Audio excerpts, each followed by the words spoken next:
السلام علیکم ورحمۃ اللہ وبرکاتہ۔ میں ہوں بلال خان اور آپ دیکھ رہے ہیں MBK۔ آج کی ویڈیو میں ہم اس خبر کے اوپر گفتگو کر رہے ہیں۔ وہ خبر نہ صرف پاکستان اور افغانستان بلکہ عالمی سطح پر اہمیت رکھتی ہے۔ پاکستان میں 8 سال سے قید افغان طالبان کے اہم ترین رہنما ملا عبدالغنی برادر کو پاکستان نے رہا کر دیا ہے۔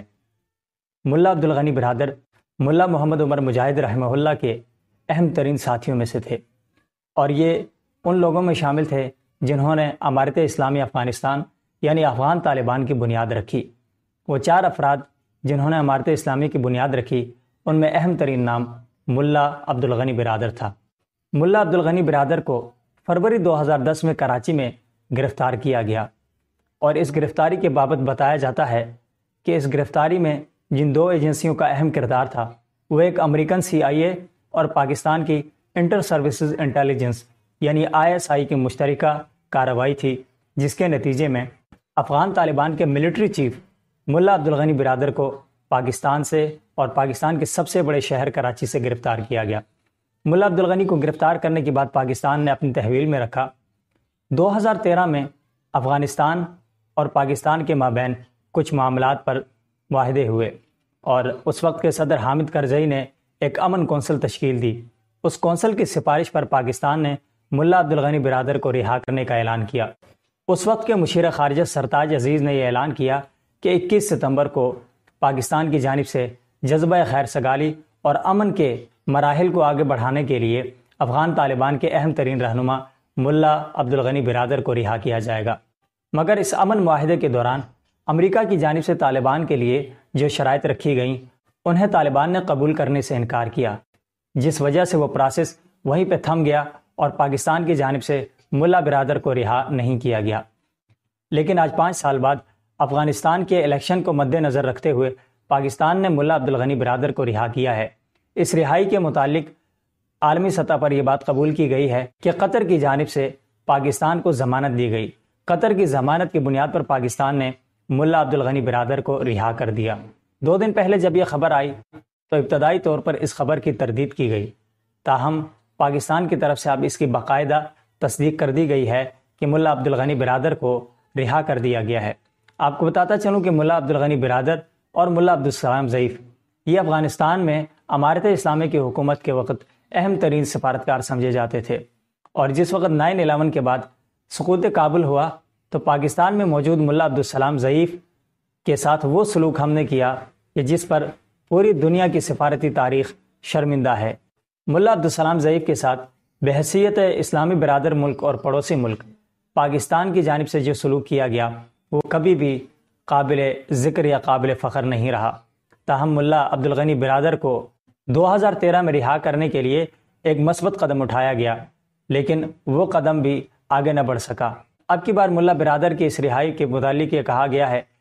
کہ پاکستان ملا برادر کو براہ راست افغان طالبان کے حوالے نہیں کرے گا، بلکہ ان کو رہا کر کے پاکستان میں ہی رکھے گا۔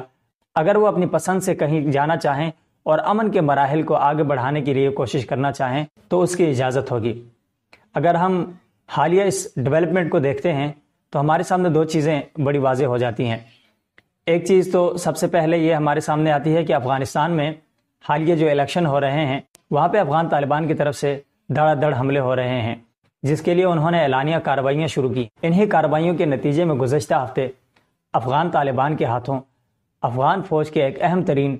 فوجی جنرل عبدالرزاق کی موت ہوئی، اور دوسری طرف امریکہ اس وقت طالبان کے ساتھ مکمل طور پر مذاکرات کے لیے آمادہ ہے۔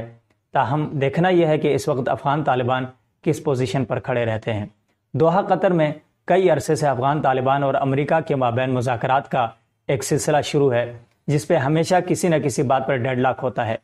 لیکن امریکہ اور طالبان کے علاوہ ان مذاکرات اور امن کے اس مرحلے میں پاکستان کی موجودگی انتہائی اہم ہے، کیونکہ پاکستان اور افغانستان کی کلیبریشن بہت پرانی رہی ہے، اور یہ جو وار آن ٹیرر کے نام پہ جو بیرونی لڑائی ہمارے اوپر مسلط کی گئی، اس میں پاکستان کا ایک بہت بڑا رول رہا ہے۔ اس لیے پاکستان کی طرف سے یہ مثبت پیش رفت آئی ہے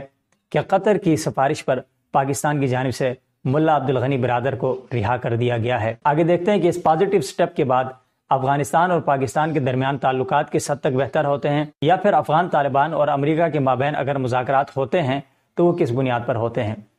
ایک نتیجہ جو ہمارے سامنے بالکل واضح نظر آ رہا ہے وہ یہ ہے کہ روس کی تمام تر کوششوں کے باوجود وہ افغانستان میں فاتح نہیں ہوا اور وہاں سے چلتا بنا، اور اس کے بعد امریکہ نے افغانستان کے اوپر دھاوا بولا، لیکن افغان طالبان نے فریڈم فائٹرز کے طور پر جس طرح اپنا دفاع کیا اور جس استقامت کے ساتھ وہ ڈٹے رہے، یقیناً یہ میدان انہی کا ہے، اور پوری دنیا کو یہ بات تسلیم کرنی پڑے گی کہ افغانستان کا مستقبل افغان طالبان اور افغان جو عوام ہے ان کے ہاتھوں میں ہے۔ اگر افغان عوام یہ بات تسلیم کرے کہ افغان طالبان ان کے اوپر حکومت کریں تو یقیناً انہیں حکومت کا حق ہونا چاہیے، یا پھر وہاں کی جو صورتحال ہے اس کو مد نظر رکھتے ہوئے فیصلے ہونے چاہیے۔ مگر فی الوقت افغانستان میں جو الیکشنز ہو رہے ہیں انہیں طالبان نے مسترد کرتے ہوئے کہا ہے کہ یہ جو حکومت ہے یہ بھی امریکہ کی کھٹ پتلی ہے، اور آنے والی جو حکومت ہے وہ بھی یقیناً امریکہ کی اعلی کار ہوگی، جو کہ افغان طالبان کو کسی بھی طور پر قبول نہیں۔